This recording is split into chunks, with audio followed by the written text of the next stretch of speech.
Today, the world welcomes a new pope. Headlines celebrate, cameras flash, and millions are watching. But there's something no one is asking. Who is Pope Leo XIV, really? Not the public figure. Not the white robes and polished speeches. But the man behind the title. The soul that walked a path long before this day arrived. Because Leo XIV was not chosen by chance. For those who've watched quietly, who studied the hidden signs, who felt the shifting of spiritual winds.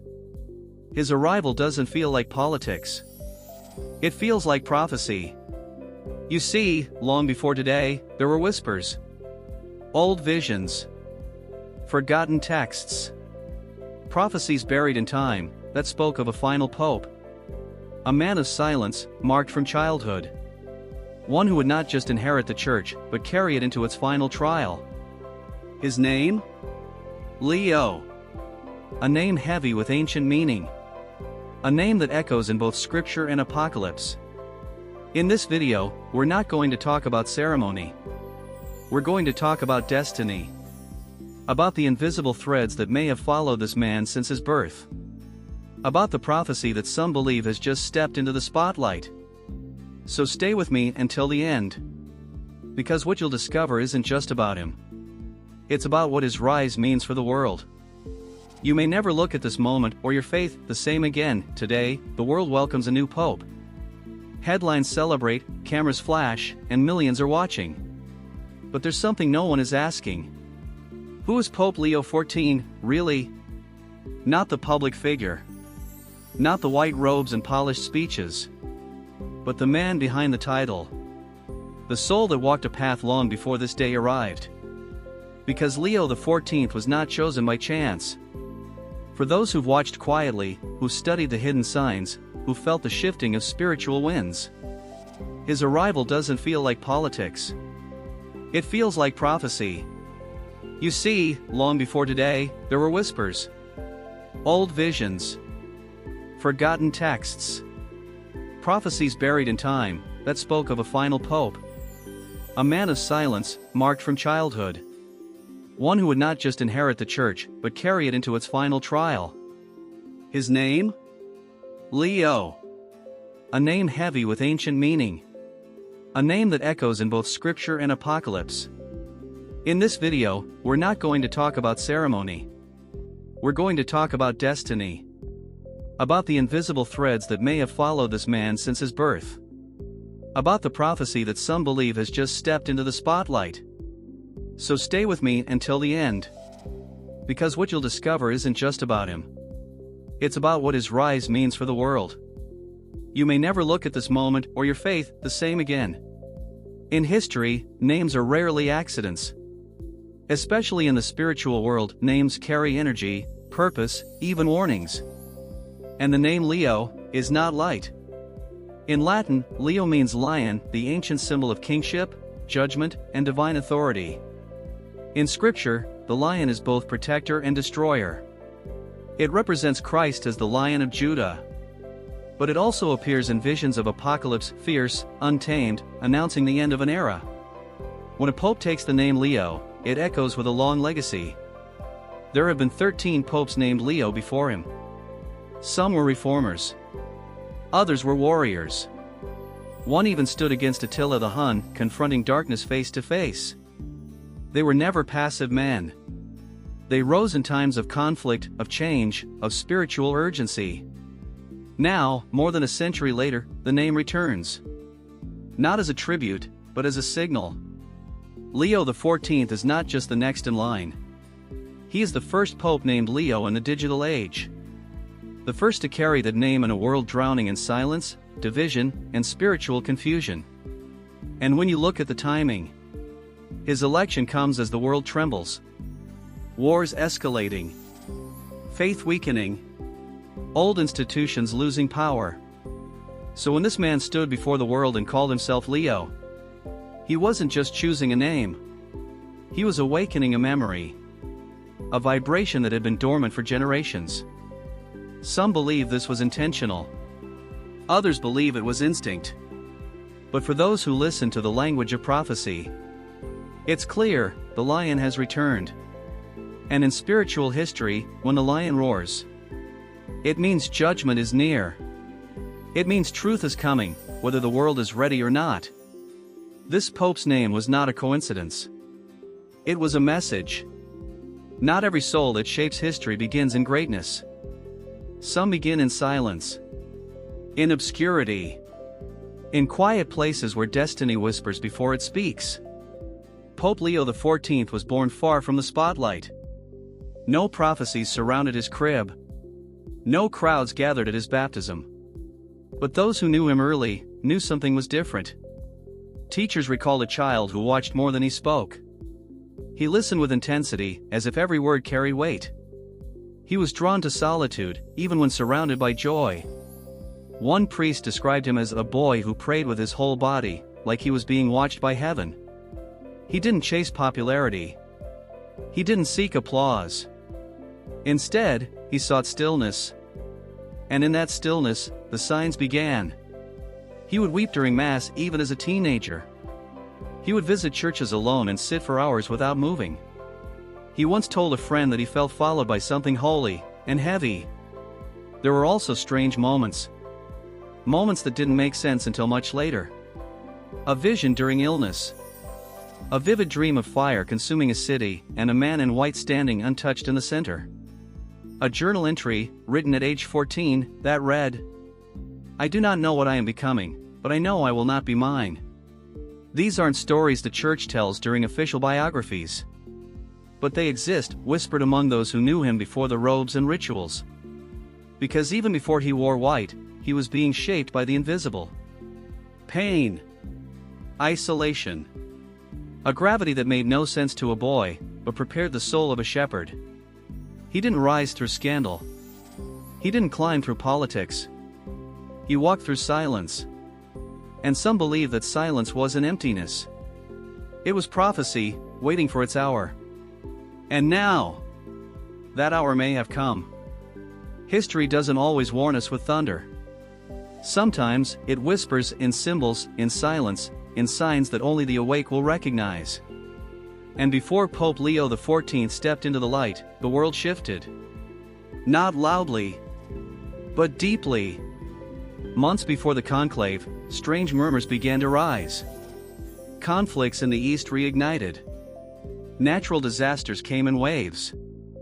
A growing fatigue settled over institutions of power, political, spiritual, even cultural. It felt as if something old was ending. But no one could name it. Within the church, fractures widened. Resignations. Unspoken tensions. The faithful watched as the sacred grew silent, and the silence grew heavier. Then came the resignation of the previous pope, unexpected, abrupt, and shrouded in dignity that felt too clean. There was no scandal. No health crisis. Just a man stepping down with the look of someone who knew something the world did not. And then came the conclave. But even the gathering of cardinals felt unusual. One theologian called it the calm before something. Another said it felt less like a choice, and more like a hand being moved. Observers noted how quickly the voting process unfolded. How certain voices that once dominated were now silent. How the name Leo, a name that hadn't been spoken in centuries, returned, sudden and strong. But perhaps the most unsettling moment came just before the announcement. A lightning storm brewed unexpectedly over the Vatican skies. And though not as dramatic as the bolt that struck St. Peter's in 2013, it was enough. Enough to make people look up. Enough to make people feel that something greater was in motion. Some say it was just weather. Others don't. Because the timing of it all, the unrest, the silence, the shift in leadership, felt too precise. And when the white smoke rose, it didn't feel like just the end of a vote. It felt like the start of a prophecy. Because in times past, when the world turned toward war, when hearts turned away from truth, and when the church trembled beneath its own weight, a lion always appeared. This time, his name is Leo XIV. But make no mistake, this isn't just a pope. This is a signal. And the world may never be the same. Long before Leo XIV was elected, before his name was ever spoken on the world stage. There were whispers of a final pope. A prophecy, written nearly 1,000 years ago, by a man many believed to be touched by divine foresight. Saint Malachy. In the 12th century, Malachy allegedly received a vision, a list of future popes, each described in cryptic phrases. For centuries, this list has both fascinated and terrified theologians. Why? Because the prophecy ends. It doesn't go on forever. It doesn't describe an endless line of successors. It stops. And the final entry reads: In the final persecution of the Holy Roman Church, there will sit Peter the Roman, who will feed his flock amid many tribulations, after which the city of 7 hills shall be destroyed, and the dreadful judge shall judge the people. The end.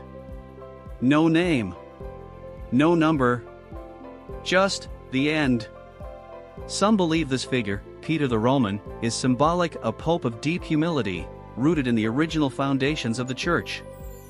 Others believe it's literal, the last pope before a divine reckoning. And now, we have Leo XIV. He is not named Peter. He is not from Rome. And yet, his middle name? Pietro. His theological focus? A return to apostolic roots. His family's origin? Just outside the ancient Roman region, his bloodline rooted in the soil of the empire. Coincidence? Perhaps. But there's more. Padre Pio, the stigmatized mystic of the 20th century, once wrote of a time when the church would appear strong, but be hollow inside. He warned of a man dressed in white who would carry a burden not of honor, but of consequence.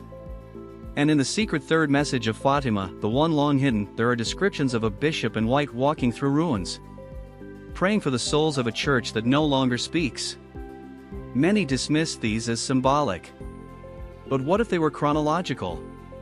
What if Pope Leo XIV is not here to lead us forward, but to close something ancient? To bear the final weight of an age? Because sometimes, the one who arrives last is not late. He is exactly on time. And for those who believe in prophecy, one thing is becoming clearer. Leo XIV may not be the Pope after the prophecy. He may be the Pope from it. Not every Pope is remembered. Some fade quietly into the pages of history, their names engraved, their deeds forgotten. But others are remembered not for what they ruled, but for what they revealed. And Pope Leo XIV may be one of them.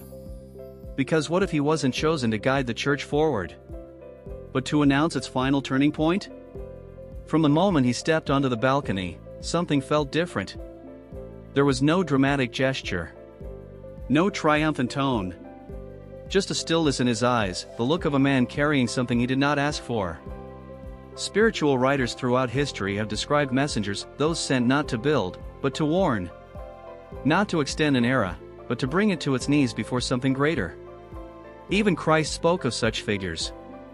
Prophets who would be rejected, misunderstood, and remembered only in hindsight. Leo XIV, from his earliest years, never appeared to hunger for power. He rarely gave interviews. He avoided the politics of the Vatican. And yet, he rose. Almost as if heaven reached down, lifted a quiet soul from the shadows, and said, "Now!" There is a difference between a leader and a signal. One moves people. The other moves time. Some theologians are already calling him the quiet flame. Others say he's the bridge between the church as it was, and the church as it must become.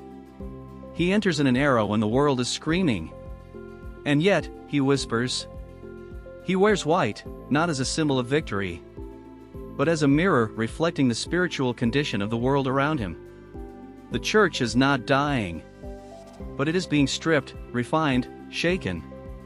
And Leo XIV's presence may not bring expansion. It may bring exposure. The exposure of what's been hidden. The revealing of what must be confronted. And the echo of a prophecy long sealed, now breathing again. He may not be here to hold the throne. He may be here to vacate it for someone greater. Because in every sacred transition, a messenger appears. And this time, he's wearing white. History is often unkind to those who arrive too early or too late. They're mislabeled, misquoted, misunderstood. And Pope Leo XIV may be remembered as one of them. Not because he failed, not because he fell, but because he came carrying something the world didn't want to face. The silence before the storm. He doesn't speak like the others. He doesn't lead with grand declarations. Instead, his presence lingers like a question that has not yet been answered. Already, the world has begun to argue. Is he too quiet? Too conservative? Too open? Everyone is trying to fit him into a box. But what if he was never meant to fit? What if he was meant to disrupt? There are some souls that heaven sends not to comfort, but to confront. Not to heal, but to prepare. And Leo XIV may be one of those rare, reluctant messengers. The ones who walk into fire, not to extinguish it, but to stand in it, as a sign that something deeper is at stake. His reign may be short, or long. It may be filled with conflict, or silence. But its meaning will not be found in headlines. It will be found in the tremble of the spirit, in the unease that settles when you hear his name, in the whispers of prophecy that now grow louder, not in churches, but in souls. Because perhaps Leo XIV wasn't meant to guide an institution. Perhaps he was meant to awaken the faithful. One last time. And maybe, just maybe, he didn't come to continue the story. He came to close the chapter. The world forgot was ending.